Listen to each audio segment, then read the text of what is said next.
On the show today, future consequences. How our decisions about science and technology today will impact our future tomorrow. And in a lot of ways, one aspect of the future has already been imagined for us. 3 billion human lives ended on August 29th, 1997. I mean, this has been part of our culture for decades. The survivors of the nuclear fire called the war Judgment Day. They lived only to face a new nightmare, the war against the machines.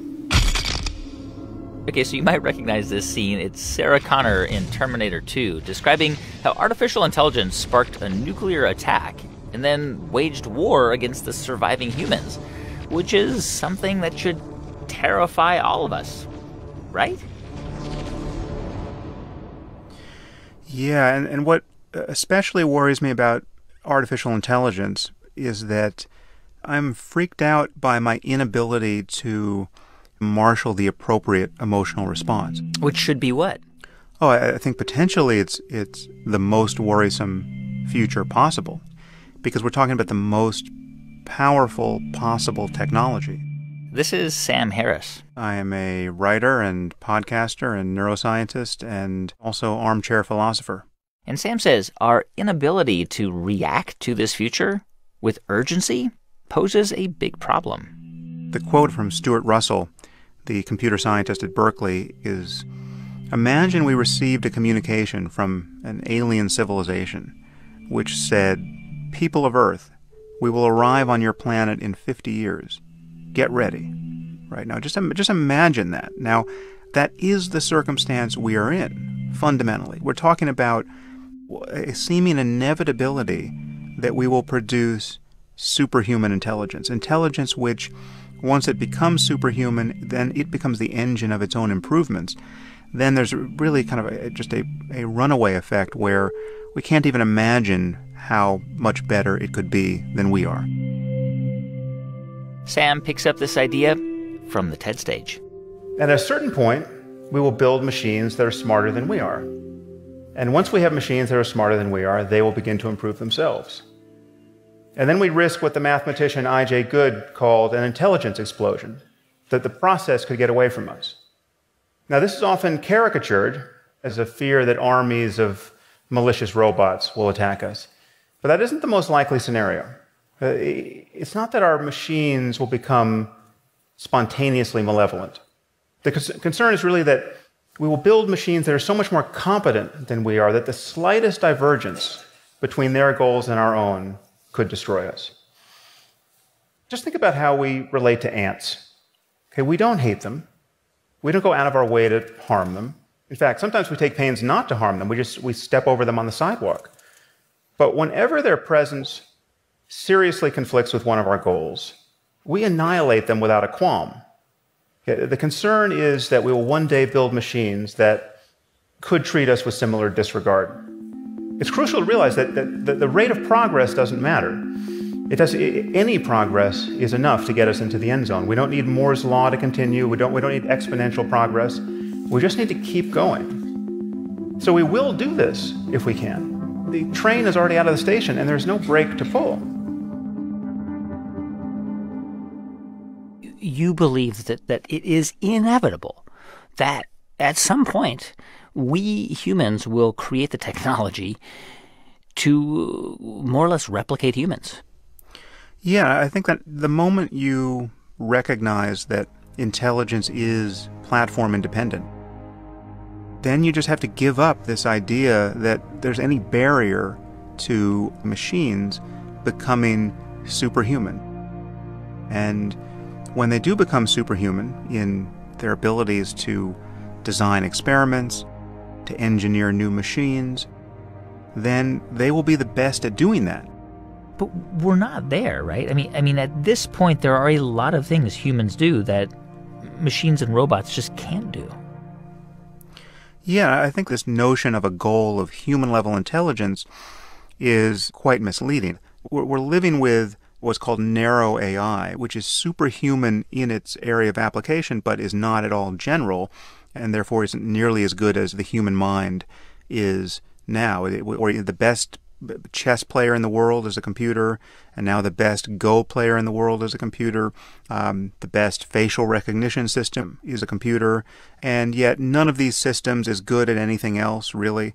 So I think the goal is to have general intelligence, which allows for kind of flexible learning across many different tasks and in many different environments.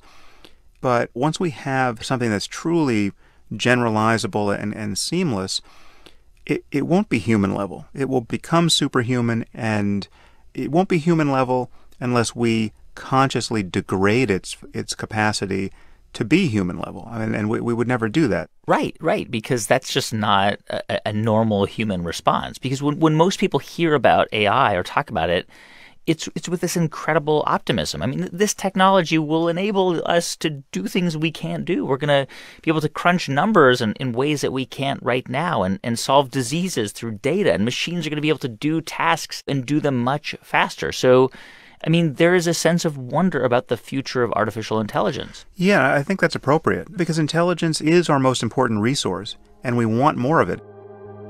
Just think about it in terms of every problem you see in the world has some intelligent solution if a solution is compatible with the laws of physics, right? And so it's just, we want to figure out these solutions and we want to improve human life.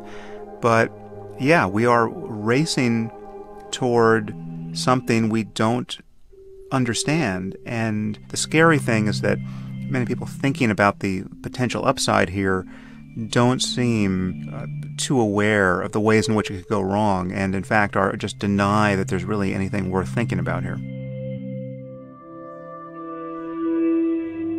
Imagine we just built a super intelligent AI, right, that was no smarter than your average team of researchers at Stanford or MIT. Well, electronic circuits function about 1 million times faster than biochemical ones. Okay, so this machine should think about 1 million times faster than the minds that built it. So you set it running for a week, and it will perform 20,000 years of human-level intellectual work, week after week after week. How could we even understand, much less constrain, a mind making this sort of progress? The other thing that's worrying, frankly, is that imagine the best-case scenario. So imagine we hit upon a design of superintelligent AI that has no safety concerns. We have the perfect design the first time around. It's as though we've been handed an oracle that behaves exactly as intended. Well, this machine would be the perfect labor-saving device.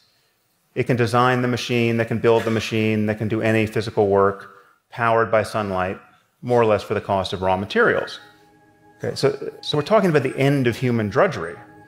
We're also talking about the end of most intellectual work. And what would the Russians or the Chinese do if they heard that some company in Silicon Valley was about to deploy a superintelligent AI? This machine would be capable of waging war, right, whether terrestrial or cyber, with unprecedented power. This is a winner-take-all scenario. To be 6 months ahead of the competition here is to be 500,000 years ahead at a minimum. Okay, so it seems that even mere rumors of this kind of breakthrough could cause our species to go berserk. I mean, it seems like one big consequence of not taking this seriously, is that we will essentially be giving up control over our own destiny as a species.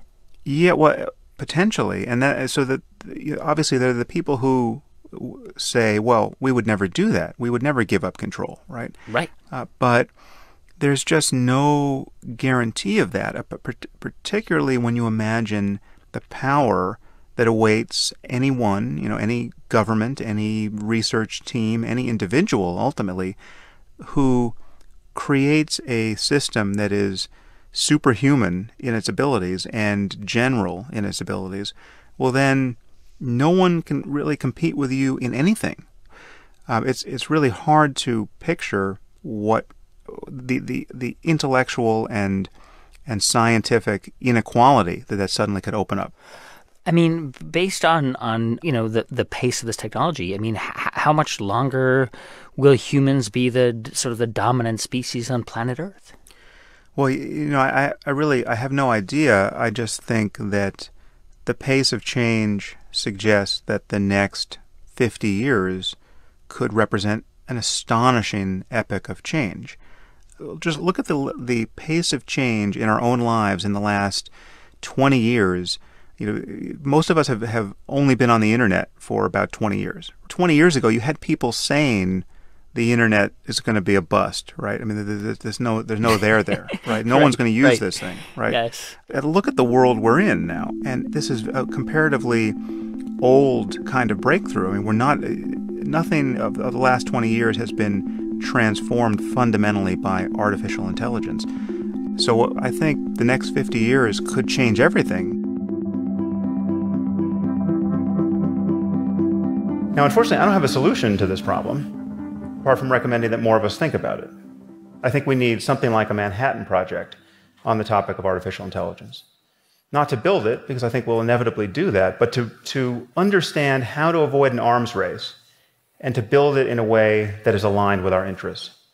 When you're talking about superintelligent AI that can make changes to itself, it seems that we only have one chance to get the initial conditions right. And even then, we will need to absorb the economic and political consequences of getting them right. But the moment we admit that information processing is the source of intelligence, that some appropriate computational system is what the basis of intelligence is, and we admit that we will improve these systems continuously, then we have to admit that we're in the process of building some sort of God. Now would be a good time to make sure it's a God we can live with. Thank you very much. Writer, neuroscientist, and philosopher Sam Harris. He's also the host of the podcast Waking Up with Sam Harris. You should definitely check that out. And you can watch all of Sam's talks at TED.com.